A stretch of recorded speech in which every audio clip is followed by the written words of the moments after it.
Stuck with Ticketmaster tickets you can't use? Don't panic, you might be able to get a refund.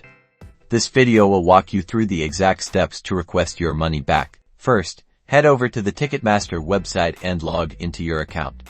You'll need to be logged in to access your order history and initiate any refund requests. Once you're logged in, navigate to the My Account section.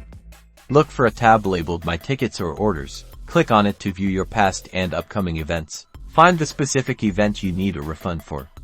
If the event is eligible for a refund, you'll typically see a Request Refund button or a similar option on the Order Details page.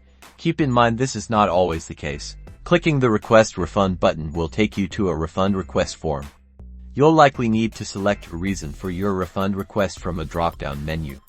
Common reasons include event cancellation, rescheduling, or ineligibility to attend. After submitting your request, you should receive a confirmation message or email. Keep this confirmation for your records. It's your proof that you initiated the refund process. Now, patience is key. Ticketmaster's refund processing times can vary. Check your email regularly for updates on the status of your request. Refunds can take several weeks to process, so don't be alarmed if you don't see the money back immediately. Be aware that refund requests can be denied.